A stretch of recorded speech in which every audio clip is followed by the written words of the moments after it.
को देखकर हम सब चिंतित थे, कहीं आपने उसे दंडित ना किया हो। क्या आपने उसे दंडित किया? पुत्र, हम उसे दंडित करने अवश्य गए थे, किंतु वहां जाकर हमें यह समझ में आया कि बाणासुर को दंड की नहीं, अपितु एक संतान की आवश्यकता है। हमें उसकी और उसकी पत्नी की व्यथा समझ में आई और ये भी समझ में आया कि एक संतान ही उसके जीवन में स्थिरता ला सकती है, और इसीलिए हमने एक संतान की उत्पत्ति की, एक पुत्री की उत्पत्ति की। तुम्हारे जीवन में उषा काल बन के आई इस पुत्री का नाम उषा होगा। ये तो अत्यंत शुभ समाचार है। आपसे उसकी उत्पत्ति हुई, अर्थात उषा मेरी बहन तुले हुई। माँ, क्या हम उससे भेंट कर सकते हैं? नहीं पुत्र, अभी नहीं। बाणासुर और वाणी के लिए उषा का आगमन नए दायित्वों का आगमन है, एक नई यात्रा का आरंभ है। जब उचित समय आएगा कार्तिकेय, तब न केवल तुम सब उषा से भेंट करोगे, अपितु उसके जीवन में एक महत्वपूर्ण भूमिका भी निभाओगे।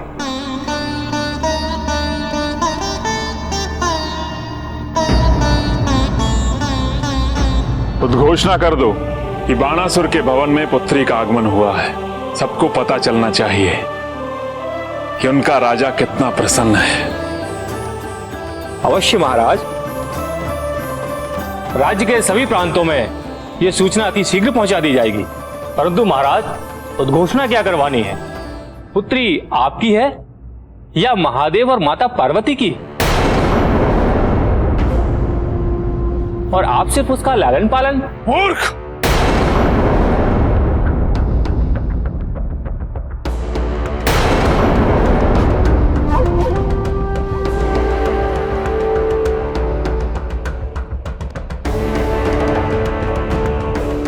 क्या कहा तुमने?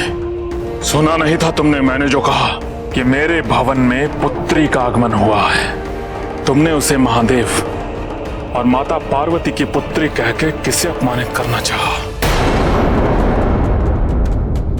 उत्तर दो! महाराज, मैंने सुना आपने कहा पुत्री का आगमन हुआ है महादेव और माता पार्वती की कृपा से। उसके पिता तो महादेव।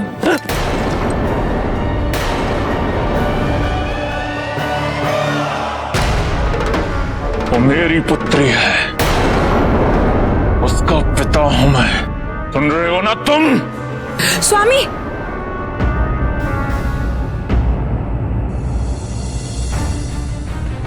स्वामी, आज इस शुभ अवसर पर मंत्री जी को क्षमा कर दीजिए।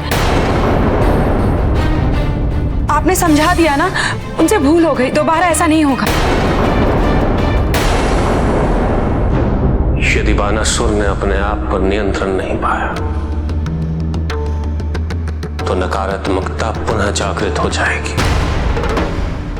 स्वामी, उषा के लिए छोड़ दीजिए।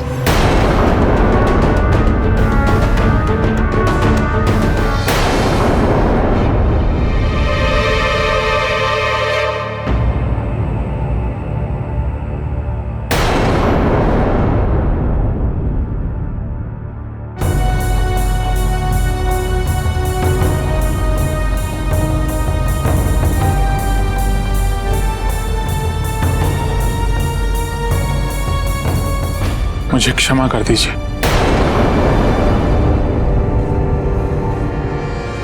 पता नहीं क्या हो गया था मुझे।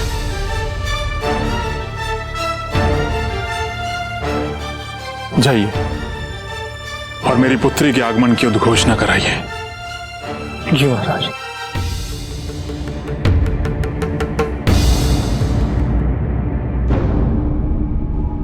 उषा के आगमन से बाणासुर ने अपने मन पर पहली विजय प्राप्त कर ली।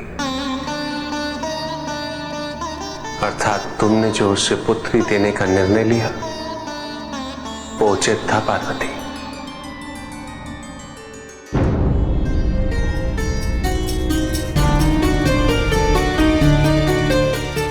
वाणी,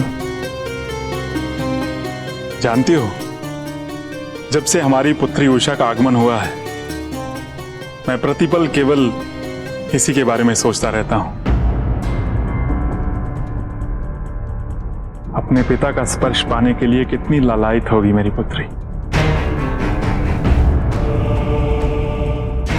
आ जाओ, अपने पिता के पास आ जाओ।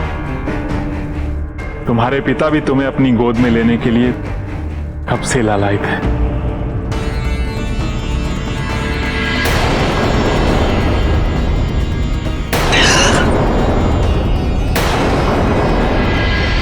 आओ पुत्री। नहीं,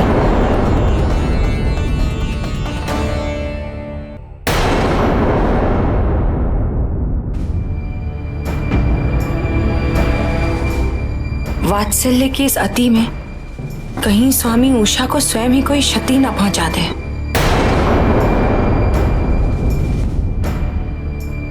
मैं उषा को इनके साथ नहीं छोड़ सकती हूँ। क्या हुआ वाणी? लाओ हमारी पुत्री को।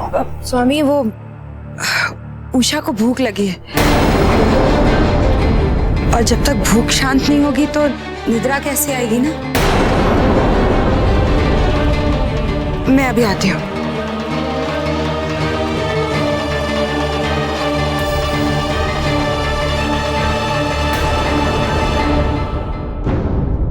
उषा को बाणासुर से दूर रखने के इस प्रयास में कहीं वो बाणासुर को और अस्थिर न करते। उषा का उसके जीवन में आने का उद्देश्य ही बाणासुर के जीवन में परिवर्तन लाना है। स्वामी, हम वाणी को समझाने के लिए जाना चाहते हैं।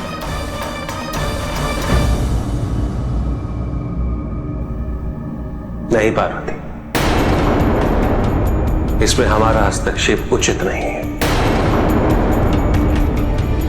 वाणी और बाणासुर को इस समस्या का समाधान स्वयं ढूंढना होगा।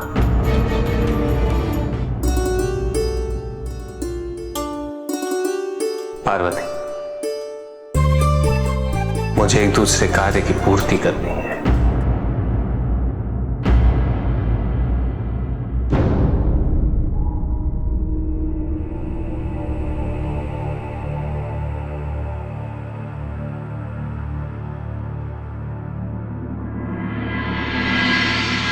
नारायण नारायण। प्रणाम देव ऋषि। कैसे हो बाणासुर? मैं ठीक हूं। महादेव से इतनी शक्तियां प्राप्त करने के पश्चात भी केवल ठीक हो? सबसे शक्तिमान राजा केवल ठीक कैसे हो सकता है? उसे तो अति प्रसन्न होना चाहिए। ऐसी भक्ति का उदाहरण मेरे समक्ष और दूसरा नहीं है। जहां भी जाता हूं वहां यही चर्चा है। देवलोक, क्षीरसागर, कैलाश, ब्रह्मलोक, सब लोग यही कह रहे हैं कि देखो बाणासुर ने अपनी कुल की प्रतिष्ठा बढ़ाने के लिए क्या किया। स्वयं महादेव को शोणितपुर ले आए। सब चर्चा कर रहे हैं। चर्चा न करने का तो कोई कारण ही नहीं है। सब लोग इस बात से अति प्रसन्न हैं कि महादेव और माता पार्वती ने तुम्हें आशीर्वाद स्वरूप एक पुत्री भी दे दी है। मुझे प्रसन्नता है कि आप ये समाचार देने हेतु पधारे। आपका स्वागत है। आदेश कीजिए। ना ना ना, आदेश कहाँ? मैं तो केवल निवेदन कर रहा हूं कि मुझे भी दर्शन करवाइए शिवपुत्री के।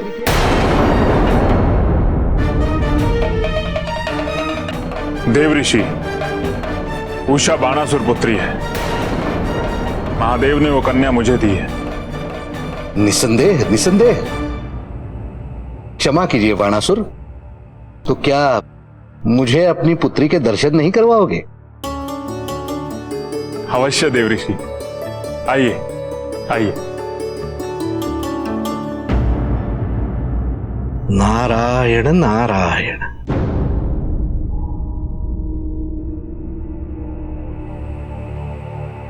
उषा, देखो तुमसे मिलने कौन आया है। यह है देवऋषि नारद। प्रणाम देवऋषि। आपके दर्शन पाकर उषा धन्य हुई। हमारी पुत्री को आशीर्वाद दीजिए।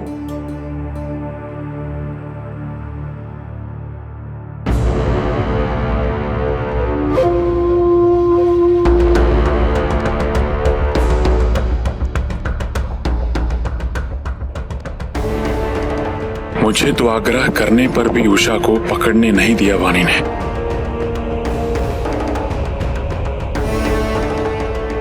और देवऋषि नारद को बिना मांगे ही उनकी गोदी में रख रही है मेरी पुत्री को। तुमने विशेष शक्तियां तथा ऊर्जाएं विद्यमान होंगी।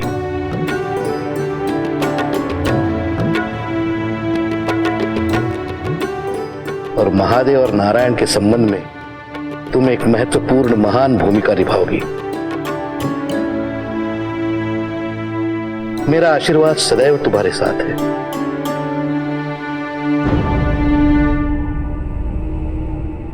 आओ मेरी पुत्री, अपने पिता के पास आओ। तुम भी अपने पिता की गोद में आने के लिए बहुत व्याकुल होगी ना। आ जाओ।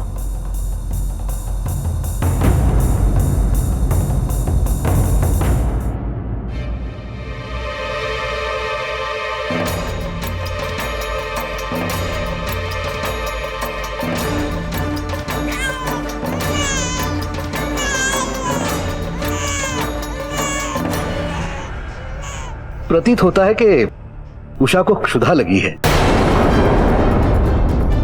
अब तो पिताश्री को इसकी पेट पूजा संपूर्ण होने तक प्रतीक्षा करनी होगी।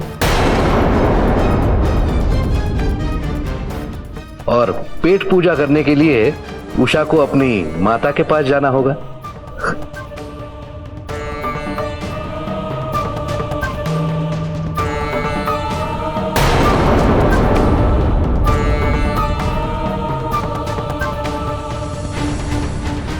ये उचित नहीं है। हर बार मां के पास ही क्यों रहे हो? मुझे कुछ करना पड़ेगा।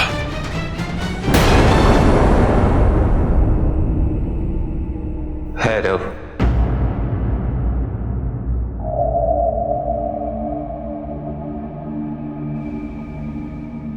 प्रभु, मुझे क्षमा कर दीजिए प्रभु। मैं आपको दिए हुए वचन को पूरा नहीं कर सका। मैं अनुत्तीर्ण हुआ। नहीं भैरव, तुम अनुत्तीर्ण नहीं हुए हो और ना ही कभी हो सकते हो। तुमने तो मेरे द्वारा दिए गए कार्य की पूर्ति हेतु हर संभव प्रयास किया। हाँ, इसी में जब तुमने परिस्थिति की उपेक्षा की तो पार्वती ने तुम्हें श्राप दिया। तुम्हारी भूल ये थी भैरव कि तुमने मेरे आदेश को नियंत्रण का अधिकार समझ लिया,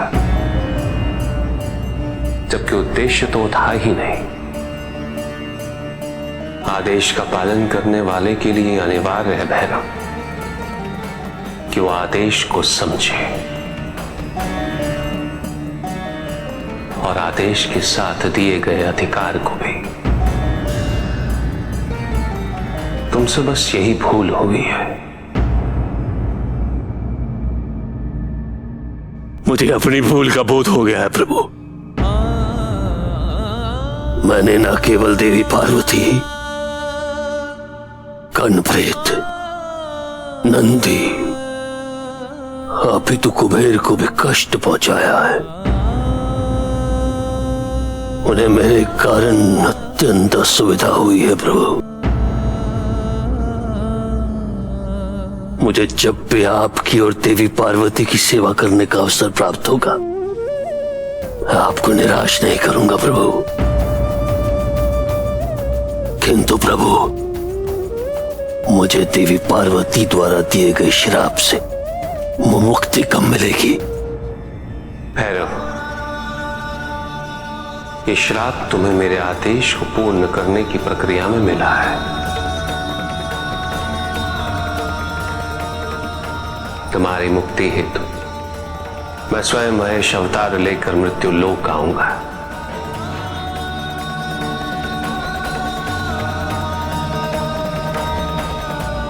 और हम सानिध्य में रहेंगे। किंतु प्रभु, मैं ये नहीं चाहता कि मेरे कारण आप में और देवी पार्वती में विच्छो हो। निश्चिंत रहो भैरव, मृत्यु लोक की इस यात्रा में देवी पार्वती भी शारदा रूप में मेरी सहचारिणी होंगी।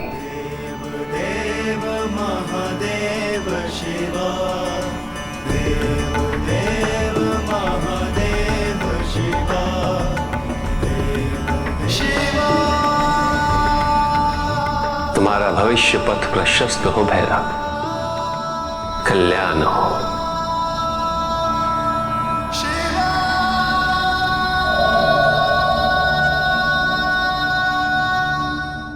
महारानी जी, महारानी जी, महारानी जी, महारानी जी, क्या हुआ? उषा कहीं मिल नहीं रही है। क्या? इससे पहले कि महाराज को ये सूचना मिले, हमें उषा को ढूंढना होगा, अन्यथा वो अत्यंत क्रोधित हो जाएंगे। चलो।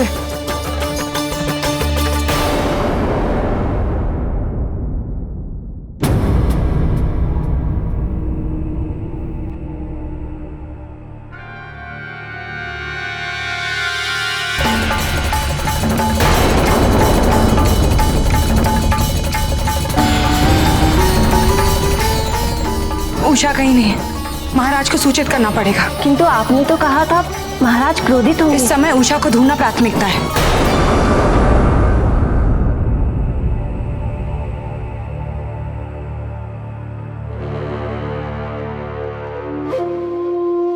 उषा, मेरी पुत्री,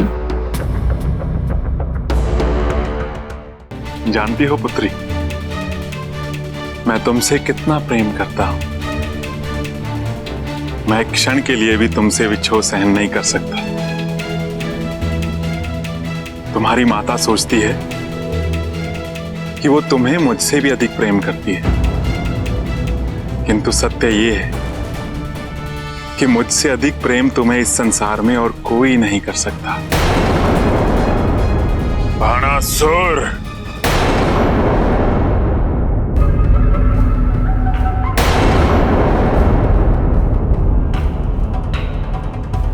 कब तक मुझसे भागते रहोगे बाणासुर?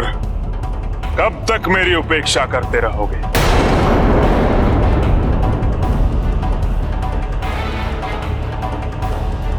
मैं तुम्हारा शुभ चिंतक हूं और मैं जानता हूं कि तुम में कितनी शक्तियां विद्यमान हैं, परंतु तुम उन शक्तियों को व्यर्थ कर रहे हो बाणासुर। कह लिया? अब जाओ यहां से। ये समय मेरा और मेरी पुत्री का समय है। ये उनकी एक सोची समझी चाल है, और जिस चाल में तुम फंस भी गए हो।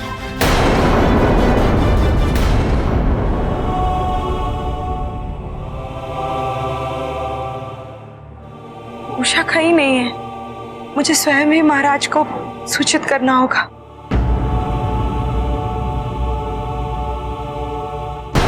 सोची समझी चाल?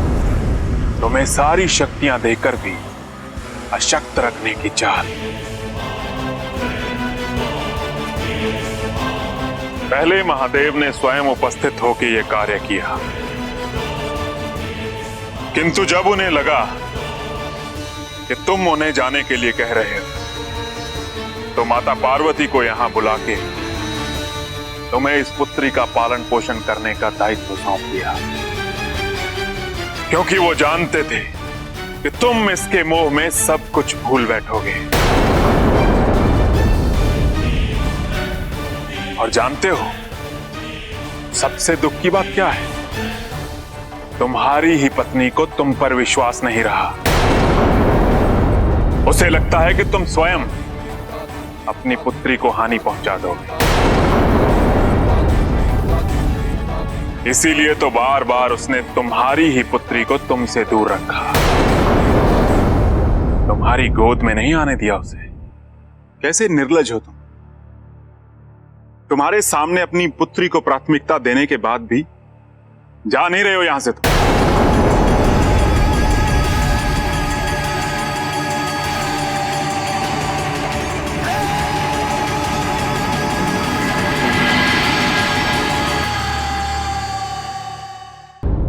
पुत्री, तुम अपने पिता की शक्ति हो। तुम सदैव मुझे भ्रमित होने से रोक लोगी।